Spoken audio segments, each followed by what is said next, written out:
There are two reasons why someone who receives rebuke, tochacha, will discredit it. One of them is that it's wrong.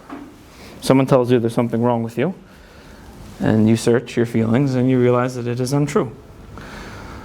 The other reason why you would deny it, which is probably 99% of our reactions to rebuke, is because your ego has been damaged in some fashion. But I find it interesting that second reason, your ego has been damaged in some fashion, means I'm not going to take the rebuke. Meaning the natural response of a person is, how could you tell me that? I'm like a great person. I'm better than you. Therefore, what you said, regardless if it's correct or not, invalid. I will go on with my life. Someone asked me recently, what's the best type of tochacha to get? I told him, I said, it's tochacha that's Hippocratic tochacha, coming from a hypocrite. He asked me why. He said, because those you get the most mad about, like so quickly, so you can catch your ego quicker. If you want to know if you still have a gaiva problem, have someone, a hypocrite, like he doesn't get up for chakras and doesn't put on tefillin, say, hey, how come you were 2 minutes late tomorrow? That's like the best.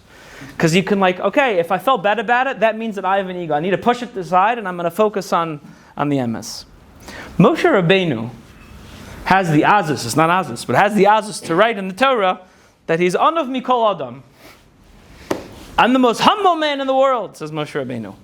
Now you could say that he only wrote that solely because of HaKadosh Baruch Hu told him to write it. It could be. But I think there might be more.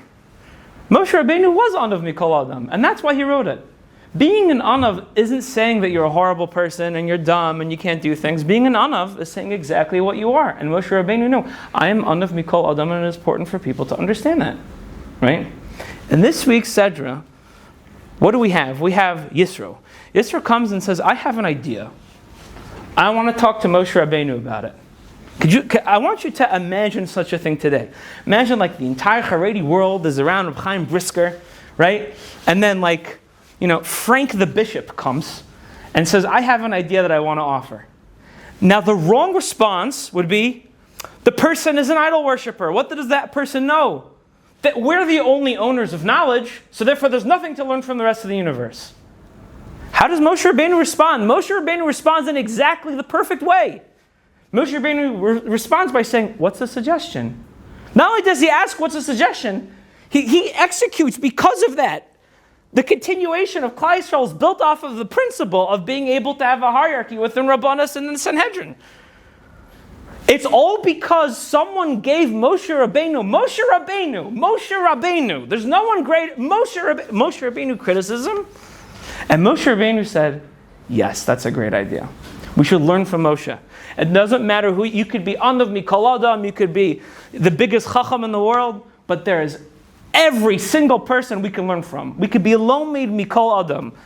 We should do that. Yeah. We really hope that you're able to grow and enjoy with this amazing content that we just put together. Do us a favor.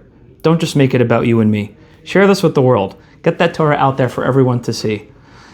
Additionally, if you want to hear more, which we hope you do, you can subscribe to our content so that you can be up to date with all of the new amazing Torah that we have here in the yeshiva, pumping it out to you as the Klal.